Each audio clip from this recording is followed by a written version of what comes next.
Pilot 814 Delta, field inside. Pilot 814 Delta, roger, and cleared visual approach. Initially descend to 5000 feet due preceding traffic. Continue towards final level 07.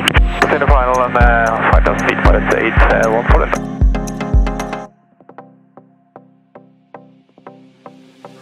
Pilot 819 Delta, breaking off. 519 Delta, roger. Wind 010 degrees, 9 knots. Runway free. Runway free, Pilot 819 Delta.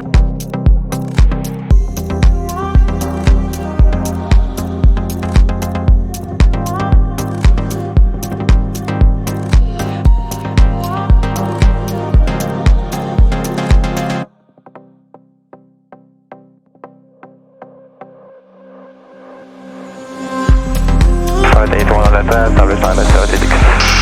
Pilot 819 Delta, roger. Tower scanner 4414, Park 21, request clearance, general EFO. Scan 4414, clearance Svalbard, runway 7 out for departure, clearance 90 and scope 045. Pilot 819 Delta, wind 050 degrees, 13 knots, runway 36 clear for takeoff. Correction, it's clear to land. Excellent, Pilot 819 Delta.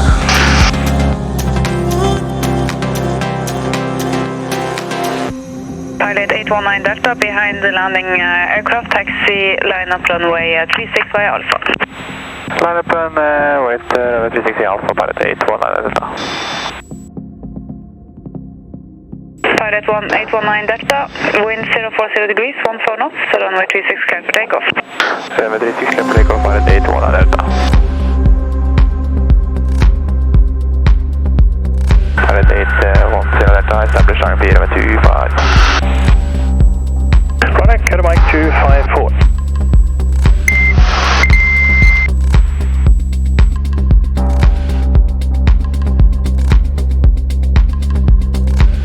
Pilot 810 Delta, breaking off.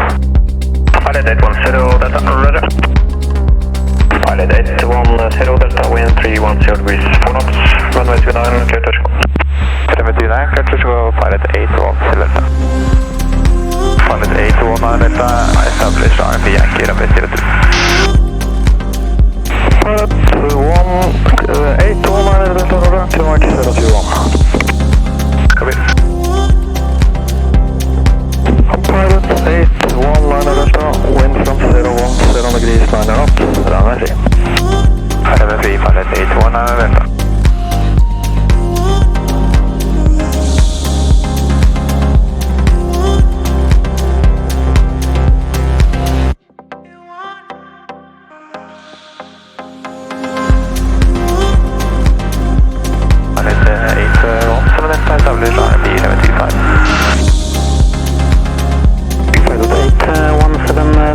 Just give the mic 252.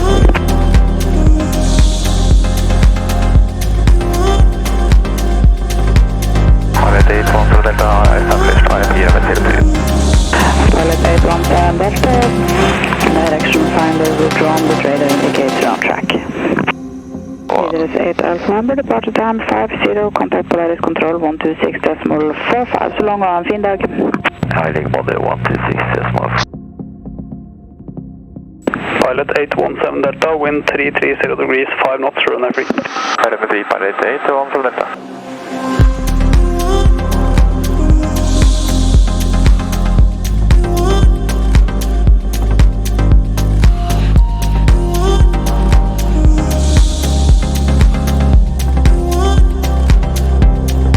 Pilot 810 Delta, establish ILS runway 23. Pilot 810 Delta, wind is 140 degrees, 3 knots, runway 23, clear to land. Runway 23, clear to land, Pilot 810 Delta.